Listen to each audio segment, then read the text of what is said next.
तो मैंने पिछले कुछ सालों में 1000-1500 के करीब जो बुक्स पढ़ी हैं उन्हें मैं समराइज करने की कोशिश करूंगा। पता नहीं कितनी हो पाएंगी, बट लेट्स सी। तो इससे पहले कि हम स्टार्ट करें, मैं एक शाहरुख खान का इंटरव्यू देख रहा था जिसमें वो अपनी लाइब्रेरी में बैठे थे और पीछे बहुत सारी बुक्स पड़ी थी। इंटरव्यूअर ने उनसे पूछा कि आप तो बहुत सी बुक्स पढ़ते हैं, थोड़ा इन बुक्स के बारे में हमें भी बताएं। तो शाहरुख के असिस्टेंट ने उन्हें कुछ बुक्स पकड़ा दी जिसमें बहुत फेमस बुक्स थी, जैसे कि मैल्कॉम ग्लैडवेल की बुक ब्लिंक या वॉल्टर आइजैक्सन की बुक स्टीव जॉब्स एक्सेट्रा। तो शाहरुख जब ब्लिंक बुक को एक्सप्लेन कर रहे थे तो उन्होंने कहा, हाँ ये अच्छी बुक है, मुझे उतनी याद नहीं है, बट इसमें कुछ ऐसा था कि जो कंपटीशन में पहले ब्लिंक करेगा वो हार जाएगा। Don't know what each individual part, but I think it was about how in competition the guy who blinks first is the one who's gonna go down. तो ऐसा इस बुक में कुछ नहीं है, शायद शाहरुख भूल गए होंगे कि इस बुक का कंटेंट क्या था। एनीवेज, तो पहले हम इसी बुक से स्टार्ट करते हैं।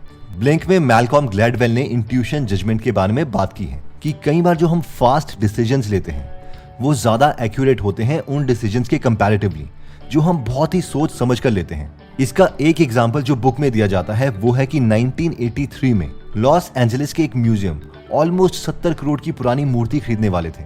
अब क्योंकि वो मूर्ति करीबन 2000 साल पुरानी थी, इसीलिए उसके ऊपर साइंटिस्ट्स हफ्तों तक बहुत टेस्ट करते रहे ये कंफर्म करने के लिए कि ये मूर्ति जेन्युइन है या नहीं और इसे खरीदा जाना चाहिए या नहीं। और सारे साइंटिस्ट्स इतने एक्सपेरिमेंट करने के बाद ये डिसाइड करते हैं कि हाँ, मूर्ति एकदम जेन्युइन है और इसे खरीद लेना चाहिए। लेकिन उसके बाद हिस्टोरियंस आते हैं जो बहुत सालों से स्कल्पचर्स देख रहे थे। वो आते ही मूर्ति को देखकर बोल देते हैं कि ये मूर्ति असली नहीं है। बिना कोई टेस्ट किए वो ठीक निकलते हैं। और इसका रीजन ऑथर ये देते हैं कि कई बार हमारी स्नैप जजमेंट बेटर होती है हमारी सोच समझ की जजमेंट से। और इसके बाद बहुत सी स्टोरीज, एक्सप्लेनेशंस दी जाती हैं इसी आर्ग्यूमेंट को सपोर्ट करने के लिए कि हमारी इंट्यूशन एक तरह से जादू है और इसीलिए इस पर विश्वास किया जा सकता है। वैसे इस बुक के बारे में या बाकी बुक्स के बारे में और डिटेल में अगर आप जानना चाहते हैं तो आप गीगल एप्लीकेशन डाउनलोड कर सकते हैं। एनीवेज, इसके बारे में हम आगे बात करेंगे। ब्लिंक के बाद आती है सेकंड बुक जो कि नोबेल प्राइज विनर डैनियल कहनमैन की बुक है। ये एक परफेक्ट मास्टरपीस है और मेरी फेवरेट बुक है और इसका नाम है थिंकिंग फास्ट एंड स्लो। अपनी बुक को प्रमोट करने के लिए डैनियल गूगल आए थे और वहां पर उन्होंने कहा था कि मैल्कॉम ग्लैडवेल ने बहुत ही झूठा पर्सपेक्टिव दिया है दुनिया के सामने कि जो इंट्यूशन है वो कोई मैजिक है। इंट्यूशन से लिए गए डिसीजन में कोई मैजिक नहीं है। Sure, but I suspect that Malcolm Gladwell really did us a disservice by giving that sense that there is a magic to intuition. There really is no magic at all. अब इस book में जो main learnings थी वो ये थी कि brain actual में क्या काम करता है, कौन कौन से बाइसेस होते हैं और मोस्ट इंपॉर्टेंटली इंट्यूशन बनती कैसे है। कई बार एक डॉक्टर मरीज को देखते ही बोल देता है कि इसे ये बीमारी है, जबकि टेस्ट रिपोर्ट्स नेगेटिव होती हैं। जब दोबारा टेस्ट करवाए जाते हैं तो वही बीमारी निकलती है। तो सवाल ये है कि ये डॉक्टर ठीक कैसे निकला और इसकी इंट्यूशन इतनी अच्छी क्यों निकली। तो ये बुक हमें बताती है कि इंट्यूशन या डिसीजन मेकिंग उसकी अच्छी होती है जो किसी काम को रोज करता है और उसे उसके लिए फीडबैक जल्दी मिल जाता है, यानी उसने जो डिसीजन लिया है वो ठीक है या नहीं। फॉर एग्जाम्पल, दो डॉक्टर्स हम इमेजिन करते हैं। पहला है एनेस्थीसियोलॉजिस्ट, यानी जो एनेस्थीसिया देते हैं ताकि सर्जरी के टाइम में पेशेंट को दर्द ना हो और उसका कुछ एरिया सुन किया जा सके। और दूसरा डॉक्टर है रेडियोलॉजिस्ट, यानी जो MRI स्कैन्स वगैरह करते हैं। तो इन दोनों डॉक्टर्स में से एनेस्थीसियोलॉजिस्ट का इंट्यूशन बहुत अच्छा होगा, इसकी स्नैप जजमेंट अच्छी होगी क्योंकि उसे फीडबैक बार बार मिलता है। ये डॉक्टर देख सकता है कि जैसे ही उसने पेशेंट को एनेस्थीसिया दिया तो उस पेशेंट पर क्या असर पड़ा, उसके बॉडी पैरामीटर्स कैसे चेंज हुए। लेकिन वहीं उसके मुकाबले रेडियोलॉजिस्ट की इंट्यूशन, उसकी डिसीजन मेकिंग अच्छी नहीं होगी क्योंकि इन्हें फीडबैक जल्दी नहीं मिलता है। अब देखो, जब भी कोई इंपॉर्टेंट बुक लिखी जाती है तो वो एक पेड़ की तरह होती है और उस एक बुक से बहुत सी ब्रांचेस निकलती हैं, यानी उसी काम की एप्लीकेशंस निकलती हैं और उन एप्लीकेशंस पर बुक लिखी जाती है। तो ये book thinking fast and slow publish होने के बाद बहुत से ऑथर ने इस बुक में दी गई रिसर्च को यूज करके अपनी अपनी बुक पब्लिश कर दी। जैसे कि रॉबर्ट सियालिडीनी ने अपनी बुक प्री-सुएजन लिख दी जिसमें बताया गया है कि अगर कोई लड़का लड़की को फूल की दुकान के सामने डेट के लिए प्रपोज करता है तो उसमें लड़की हाँ कर दे इसके ज्यादा चांसेस हैं एज कम्पेयर टू अगर वही लड़का किसी बॉक्सिंग ग्लव्स की दुकान के सामने उसे प्रपोज करता है। और इन्हीं प्रिंसिपल्स को यूज करके रॉबर्ट सियालिडीनी बताते हैं कि इन प्रिंसिपल्स को बिजनेस में कैसे यूज किया जा सकता है। और ऐसे ही इन्हीं प्रिंसिपल्स पर और बहुत सारी बुक्स लिखी गई, जैसे कि 50 scientific ways to be persuasive, predictably irrational, the paradox of choice, the honest truth about dishonesty etcetera. इसके बाद बहुत सी मार्केटिंग के प्रिंसिपल्स वाली बुक इन्हीं कॉन्सेप्ट्स का ओवरशूट है, चाहे वो .com सीक्रेट्स हो, एक्सपर्ट सीक्रेट्स हो, इवन कॉपीराइटिंग की बुक्स भी इन्हीं पर बेस्ड है। ऑब्वियसली सब में अलग अलग तरीके से चीजों को एक्सप्लेन किया गया है, बट कोर सेम है, यानी इन्हीं साइकोलॉजी के प्रिंसिपल्स को यूज किया गया है। फिनेंस में आगे बढ़े तो हमारे पास रॉबर्ट कियोसाकी आते हैं, जिन्होंने बहुत सी बुक्स लिखी, लेकिन जो उनके मेन कॉन्सेप्ट्स है वो 3 बुक्स में ही है, और वो 3 बुक्स हैं rich dad and poor dad, जिसमें एसेट्स और लायबिलिटीज के बारे में बताया गया है। सेकंड बुक है कैश फ्लो क्वाड्रेंट, जिसमें बताया गया है कि दुनिया के किसी भी प्रोफेशन को 4 पार्ट्स में तोड़ा जा सकता है, और वो है एम्प्लॉइज, सेल्फ एम्प्लॉयड, बिजनेसमैन और इन्वेस्टर, और एक इंसान इन्वेस्टर या बिजनेसमैन बनकर ज्यादा अमीर बन सकता है। और तीसरी बुक है गाइड टू इन्वेस्टिंग, जिसमें ये एक्रेडिटेड इन्वेस्टर जैसे कॉन्सेप्ट्स पढ़ाते हैं कि एक नॉर्मल इंसान जिसके पास ज्यादा पैसे नहीं है वो स्टार्टअप्स में इन्वेस्ट नहीं कर सकता, क्योंकि गवर्नमेंट्स उसे ये अलाउ नहीं करते। इसके अलावा बाकी सारी इनकी बुक्स में इन्हीं कॉन्सेप्ट्स को थोड़े डिफरेंट वे में बताया गया है। बुक्स जैसे कि increase of financial IQ, rich dad poor dad for teens, retire young retire rich kid smart kid, before you quit your job, why A students work for C students etcetera. इनकी book why we want you to be rich मुझे बिल्कुल भी अच्छी नहीं लगी, क्योंकि इसमें मुझे कोई वैल्यू नहीं मिली। इस बुक को पढ़ के मुझे ऐसा लग रहा था कि डोनाल्ड ट्रंप ने पहले से प्लान किया था कि रॉबर्ट कियोसाकी के साथ वो एक बुक लिखेंगे, जिससे वो अपनी इमेज अच्छी करेंगे और अमेरिकन्स के मन में एक सिंपैथी क्रिएट करेंगे, क्योंकि फ्यूचर में उन्हें प्रेसिडेंट के लिए इलेक्शंस भी लड़ने थे। और ऐसा मैं इसीलिए कह रहा हूं क्योंकि शुरू के कुछ पेजेस में सिर्फ यही लिखा गया है कि डोनाल्ड ट्रंप कितने अमीर हैं। इसके अलावा इन्हीं की पब्लिकेशन के अंडर इनकी टीम ने भी बहुत सी बुक्स लिखी हैं, जैसे कि टैक्स फ्री वेल्थ और स्टार्ट योर ओन कॉर्पोरेशन। मुझे ये बुक्स वैल्यूएबल लगी क्योंकि टैक्स को और कंपनी स्टार्ट कैसे करते हैं, इन कॉन्सेप्ट्स को बहुत अच्छे से एक्सप्लेन किया गया है।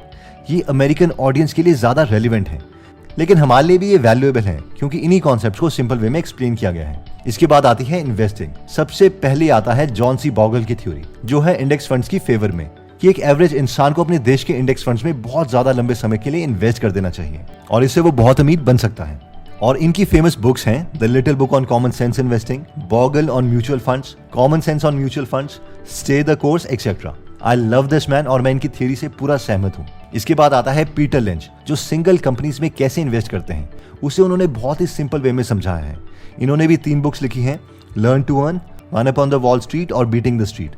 ये तीनों बुक्स ऑसम हैं। फिर आते हैं बेंजामिन ग्राहम, जिनकी 3 बुक्स बहुत फेमस हैं, और ये है the intelligent investor, security analysis और इंटरप्रिटेशन ऑफ फाइनेंशियल स्टेटमेंट्स। अब intelligent investor non accounting background वाले इंसान को फिर भी समझ आ जाती है, लेकिन सिक्योरिटी एनालिसिस और इंटरप्रिटेशन ऑफ फाइनेंशियल स्टेटमेंट्स तो बस अकाउंटिंग वाले स्टूडेंट्स के लिए ही लिखी गई है, या जो लोग इन कॉन्सेप्ट्स को समझते हैं। इसके बाद आते हैं उन बुक्स पर जो कोर स्टार्टअप्स पे लिखी गई हैं, जैसे कि द लीन स्टार्टअप, जिसमें बताया गया है कि कम पैसों में हम कैसे अपना बिजनेस आइडिया टेस्ट कर सकते हैं। इसके बाद आती है मेरी favourite book hard things about hard things by Ben Horowitz, जिसमें अगर आप एंटरप्रेन्योर हो तो आप इमोशनल भी हो जाओगे, क्योंकि इन्होंने अपनी कंपनी को सिर्फ अपनी विल पावर पर बचा दिया जब इंटरनेट बूम बर्स्ट हो रहा था। इसके अलावा मैनेजमेंट पर काफी बुक्स आती हैं, जैसे कि हाई आउटपुट मैनेजमेंट, जो कि लिखी है एंड्रयू ग्रोव ने, जो कि इंटेल के CEO रहे हैं।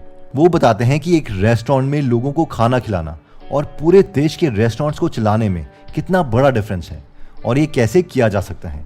इसके अलावा इसी बुक के कॉन्सेप्ट के ऊपर बहुत सी बुक्स लिखी गई, जैसे कि measure what matters by John Doerr, objective and key results by Paul Nevin, radical focus by Christina. इसके अलावा लिंक्डइन के फाउंडर रीड हॉफमैन की बुक्स हैं स्केलेबिलिटी के ऊपर, कि बिजनेस को कैसे स्केल किया जा सकता है, और ये बुक्स हैं मास्टर्स ऑफ स्केल और ब्लिड स्केलिंग। इससे पहले कि हम आगे बढ़ें तो एक इन्फॉर्मेशन है कि अगर आप बाकी बुक्स के बारे में जानना चाहते हैं तो आप गीगल एप्लीकेशन डाउनलोड कर सकते हैं, जहां पर अगर आप 1 साल की सब्सक्रिप्शन लेते हैं तो एक समरी आपको ₹1 से भी कम प्राइस पर मिलेगी। इसके अलावा आज के लिए एक स्पेशल ऑफर है, और वो ये है कि अगर आप हमारा डिजिटल मार्केटिंग के ऊपर कोर्स लेते हैं, जो कि हमारे ओपिनियन में बिजनेसमैन और कोई भी जो बिजनेसमैन बनने वाला है उनके लिए बहुत वैल्यूएबल है, तो ये कोर्स 1047 रुपीज का है। लेकिन हम आज के दिन 24 अप्रैल 2022 को ये कोर्स सिर्फ 447 रुपीज का देंगे, जिसमें 71,000 रुपीज के कोर्सेज की नॉलेज अवेलेबल है, जो हमने किए थे अपने बिजनेस के क्राफ्ट को समझने के लिए। इसके अलावा अगर आज आप ये कोर्स लेते हैं तो हम 30 डेज की फ्री सब्सक्रिप्शन देंगे, जिसमें आप सारी 1000 बुक समरी सुन सकते हैं या डाउनलोड कर सकते हैं। तो ये कोर्स आपके लिए लाइफ टाइम के लिए अवेलेबल है, तो आप इसे कभी भी चाहें देख सकते हैं। एनीवेज, अगर आप इस एप्लीकेशन में इंटरेस्टेड हैं तो इसका लिंक हम डिस्क्रिप्शन और फर्स्ट कमेंट में दे देंगे। आगे बढ़ते हैं मोटिवेशन की कैटेगरी में। मोटिवेशन की कैटेगरी की बुक की अगर हम बात करें तो पियर स्टील ने एक बुक लिखी थी जिसमें उन्होंने मोटिवेशन की सारी रिसर्च को एक इक्वेशन में बांधने की कोशिश करी है, और वो इक्वेशन है कि motivation is equal to expectancy into value divided by impulsiveness into delay. यानी अगर हम मोटिवेट हो रहे हैं या डीमोटिवेट हो रहे हैं तो इन्हीं 4 चीजों में से एक चीज है जो हमारे साथ हो सकती है। तो अगर हम डिनोमिनेटर की वैल्यूज को कम कर दें, यानी इंपल्सिवनेस और डिले को कम कर दें, तो हमारी मोटिवेशन इंक्रीज हो सकती है। फॉर एग्जाम्पल लेट्स इमेजिन आपका 1 साल के बाद एग्जाम है, तो क्योंकि रिवॉर्ड में अभी बहुत टाइम लगेगा, यानी डिले ज़्यादा है, यानी इस इक्वेशन का डिनोमिनेटर ज़्यादा है, तो उस काम को करने की मोटिवेशन अभी आपकी कम होगी। तो इसका इलाज ये है कि हम डिले को कम कर दें। तो इसके लिए आप इमेजिन कर सकते हो कि 4 दिन के बाद आप एक छोटा टेस्ट देने वाले हो। अब डिले कम हो गया है, यानी हमारी मोटिवेशन उस काम को करने की इंक्रीज हो जाएगी, बेशक वो थोड़ी स्ट्रेस वाली नेगेटिव मोटिवेशन ही क्यों ना हो। फिर आता है वैल्यू, यानी अगर आप किसी चीज को वैल्यू कर देते हो तो उस काम को करने की मोटिवेशन ज्यादा होगी। किसी अनजान आदमी को अगर चोट लगती है तो शायद ही आप उसको हॉस्पिटल ले जाओ, लेकिन अगर आपके फैमिली मेंबर को चोट लगती है तो पक्का आप उसे हॉस्पिटल ले जाओगे और उनका प्रॉपर इलाज करवाओगे। क्यों? क्योंकि आपकी नजर में उनकी वैल्यू ज्यादा है। इस इक्वेशन में तीसरी चीज आई एक्सपेक्टेंसी। अब ये न्यूमरेटर में है तो ये ज्यादा होना चाहिए, तो आपकी किसी काम को करने की मोटिवेशन तब ज्यादा होगी जब आपको लगता है कि उस काम को आप पूरा कर देंगे। लेट्स से कि अगर मैं आपको कहूं कि आप 12 into 35 मुझे करके दिखाओ और मैं आपको 1 लाख रुपए दूंगा, तो आप इसे फटाफट कर दोगे, क्योंकि ये एक्सपेक्टेड है कि इसका सोल्यूशन आप निकाल सकते हो। लेकिन अगर मैं आपको बोलूं कि आप IIT का एग्जाम निकालो, तो बहुत से लोग इसे करने के लिए उतने मोटिवेटेड नहीं होंगे, क्योंकि इस काम को करने की एक्सपेक्टेशन कम है। फाइनली लास्ट आता है इंपल्सिवनेस। इंपल्सिवनेस का मतलब है कि आप किसी काम को करते करते कोई और ही काम करने लग जाते हो, और अगर आप में इंपल्सिवनेस ज्यादा है तो आपकी मोटिवेशन कम होगी किसी भी काम को कंप्लीट करने की। तो इसी कॉन्सेप्ट के ऊपर बहुत सी बुक्स लिखी जा चुकी हैं, जैसे कि solving the procrastination equation by Timothy, still procrastinating by Joseph Ferrari, the now habit by Neil Fiore, procrastination by Jane Burka etcetera. Okay, तो गीगल एप्लीकेशन का लिंक नीचे है। एनीवेज दोस्तों, अगर आप ऐसे नॉलेजेबल वीडियोस मिस नहीं करना चाहते तो सब्सक्राइब करने के बाद बेल का बटन दबाना मत भूलिएगा। आप कमेंट करके ये भी बता सकते हैं कि आप नेक्स्ट वीडियो किस टॉपिक पर चाहते हैं। जल्दी हम आपसे दोबारा मिलेंगे। जय हिंद।